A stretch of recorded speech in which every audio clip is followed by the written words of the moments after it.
বলে নিজের থেকে একটা প্রাইস তো বলতে হবে কাস্টমার, ডিসকাউন্ট করতে পারবে না, হালকা ডিসকাউন্ট করতে পারে। এই যে ভাইয়াদের কার্ড, এর আগে যেটা দোকান আছে উনি আর কি আমাকে দাম বলে নাই, বাট ভাইয়া খুবই অনেস্টলি আমাকে দাম বলতেছে। এটা হচ্ছে 12,000 টাকা। আর এগুলো 12 মাসে এখানে পাবেন। মাত্র তো একটা দোকান স্টার্ট হয়েছে, আরো দোকান আছে। এগুলো সব দেখতেই পাচ্ছেন একদম 100% কিউসি আর খুবই সফট। আর এগুলো সবই যারা কানাডা, আমেরিকা বা অস্ট্রেলিয়া সব জায়গায় যেতে চান তাদের জন্য এই দোকানগুলো। এটা আছে না, জি, এটা উইন্টারের সময় এটা খুলে ফেলতে পারবেন।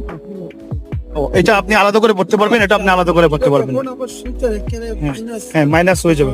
অনেক শীত, মানে বাইরে যারা যায় আর কি, মানে অল কাইন্ড অফ, মানে যে কোনো ব্র্যান্ড আপনারা এনে নিতে পারবেন না, অল কাইন্ড অফ ব্র্যান্ড। এটা সবচেয়ে থেকে দামি, দামির মধ্যে এটা সবচেয়ে দামি না। নর্থ ফেসের এগুলো কত করে অরিজিনাল গুলো?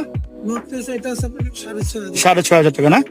আর এটা তো আপনার দাম, মানে দাম একটু দামাদামি একটু কম বেশি হবে না, একটু কম বেশি হবে। ভাই খুবই অনেস্টলি আমাকে তার প্রাইসটাও বলছে।